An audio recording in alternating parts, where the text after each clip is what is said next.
सुबह के समय आशिका रसोई में तरह तरह के पकवान बनाने में लगी थी, क्योंकि उसकी ननद ईशा विदेश से पढ़ाई पूरी करके कई सालों बाद घर लौट रही थी, जिसके कारण उसके सभी घर वाले बहुत खुश थे। वो रसोई में खाना बना रही थी, तभी उसकी सास आशा वहाँ आती है और कहती है, क्या बात है बहू, आज तो तेरे खाने की खुशबू पूरे घर में फैली हुई है। ऐसा क्या खास बना रही है तू? माँ जी, आज ईशा आने वाली है, तो उसे जो भी पसंद है वही सब बनाया है, जैसे मटर पनीर, गाजर का हलवा, पुलाव आदि। और लगभग सब बन ही गया है, बस उसके आने का इंतजार है। तूने इतना सारा खाना बना भी लिया, वो भी इतनी जल्दी?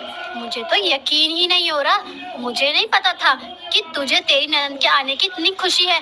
नजर न लगे तुम दोनों के रिश्ते में। कहाँ लोगों के घरों में ननद भाभी के बीच एक पल पटना मुश्किल हो जाता है, और तुम दोनों हो कि बहनों की तरह रहती हो। आशा और आशिका आपस में बातें कर रही थी।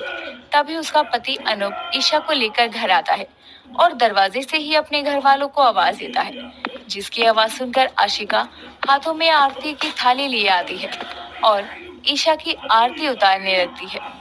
जैसे ही वो आगे बढ़ती है कि तभी ईशा कहती है, भाभी, ये आरती वारती उतारने की जरूरत नहीं है। ये सब बहुत ओल्ड फैशन हो गया है, मुझे इसकी जरूरत नहीं। मैं कोई बॉर्डर से जंग जीत कर थोड़ी ना आ रही हूँ, बल्कि विदेश से आ रही हूँ अपनी पढ़ाई पूरी करके। ये क्या तरीका अपनी भाभी से बात करने का? तुम्हें पता है वो तुम्हारे आने से कितनी खुश है? बेचारी सुबह से रसोई में लगी हुई है, अपनी प्यारी ननद की पसंद का खाना बनाने में लगी है वो। और तू उसे आते ही ऐसा बर्ताव कर रही है।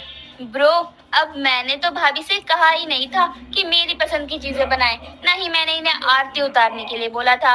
अब मेरी वो पुरानी पसंद नहीं रह गई। ईशा, तुम्हें तो मैं... ठीक है, आप लोग बहस मत कीजिए। मैं कोई आरती नहीं उतार रही हूँ, तुम ऐसे ही अंदर आ जाओ। बस अब खुश हो ना? अंदर तो आओ। जी भाभी, अब ठीक है। वैसे भी मैं